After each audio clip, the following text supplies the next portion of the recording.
Haleluya. Halo Bapak Ibu Saudara-saudari terkasih dalam Tuhan Yesus Kristus. Salam sentosa bagi kita semua. Bapak Ibu Saudara-saudari, dalam Keluaran pasal yang ketiga diceritakan tentang proses Allah memanggil Musa melalui semak belukar yang menyala. Dan dalam proses pemanggilan itu terjadi dialog antara Allah dengan Musa.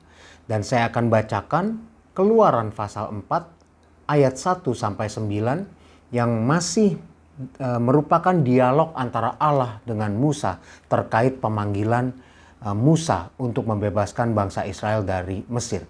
Saya bacakan Keluaran 4 ayat 1 sampai 9. Lalu sahut Musa, "Bagaimana jika mereka tidak percaya kepadaku dan tidak mendengarkan perkataanku, melainkan berkata, Tuhan tidak menampakkan diri kepadamu."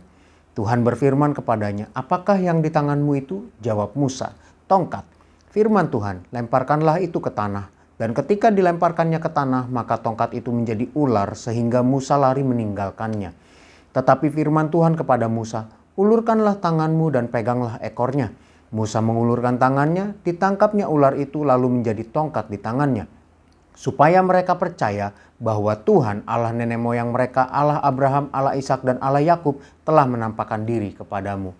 Lagi firman Tuhan kepadanya, "Masukkanlah tanganmu ke dalam bajumu." Dimasukkannya tangannya ke dalam bajunya, dan setelah ditariknya keluar, maka tangannya kena kusta, putih seperti salju.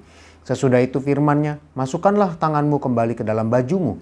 Musa memasukkan tangannya kembali ke dalam bajunya, dan setelah ditariknya keluar, maka tangan itu pulih kembali seperti seluruh badannya.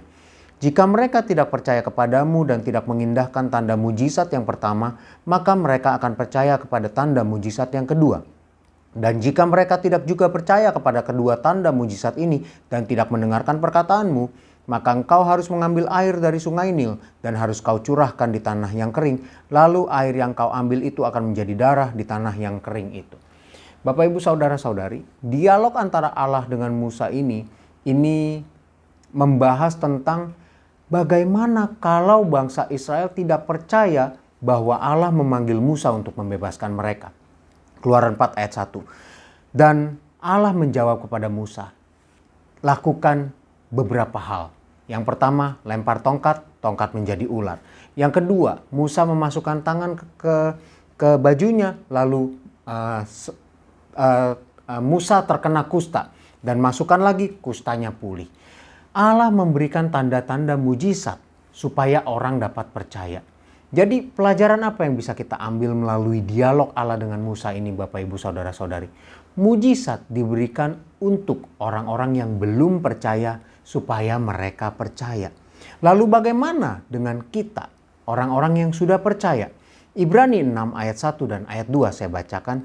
"Sebab itu marilah kita tinggalkan asas-asas pertama dari ajaran tentang Kristus dan beralih kepada perkembangannya yang penuh. Janganlah kita meletakkan lagi dasar pertobatan dari perbuatan-perbuatan yang sia-sia dan dasar kepercayaan kepada Allah, yaitu ajaran tentang pelbagai pembaptisan, penumpangan tangan, kebangkitan orang-orang mati, dan hukuman kekal." Bapak Ibu Saudara-saudari, bagi kita semua yang sudah percaya, tentunya Allah ingin kita bertumbuh, berkembang, beralih kepada perkembangan yang penuh. Jadi, kalau kita orang-orang yang sudah percaya masih mengharapkan mujizat, berarti belum ada pertumbuhan. Sedangkan bagi orang-orang yang sudah belajar tentang ajaran tentang Kristus, firman Tuhan katakan, mari kita beralih kepada perkembangan yang penuh. Jadi pelajaran pada hari ini, Bapak Ibu, renungan firman Tuhan pada hari ini, mari kita jangan cuma jadi orang Kristen yang mengharapkan mujizat saja. Karena mujizat itu bagi orang-orang yang belum percaya. Bagi orang yang sudah percaya, jangan lagi kita mengharapkan hal-hal itu. Tapi mari kita berkembang kepada perkembangannya yang penuh.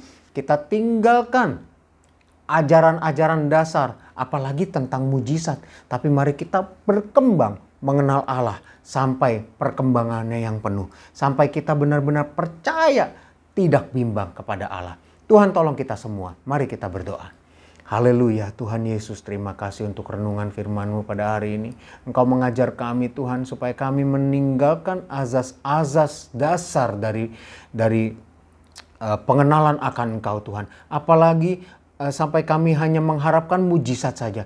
Terima kasih Tuhan kalau Engkau sudah mengajar kami supaya kami meninggalkan itu semua dan kami bisa mengenal-Mu sehingga kami percaya tanpa bimbang kepadamu.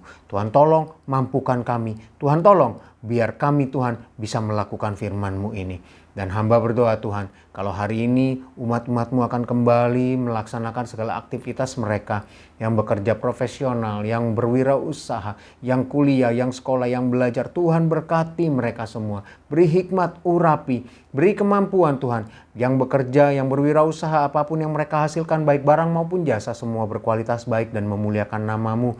Yang belajar Tuhan, biar mereka mengerti setiap pelajaran dan bermanfaat bagi masa depan mereka. Tuhan juga jaga lindungi dari segala sakit penyakit mara bahaya virus bakteri. Jauhkan dari orang-orang jahat, jauhkan dari segala sesuatu yang tidak baik. Biar umat-umat-Mu menjalani hari bersama-Mu dalam damai sejahtera. Kami serahkan hidup kami padamu Tuhan, dalam nama Tuhan Yesus Kristus. Haleluya. Amin. Kasih karunia dari Tuhan Yesus Kristus menyertai kita semua. Amin.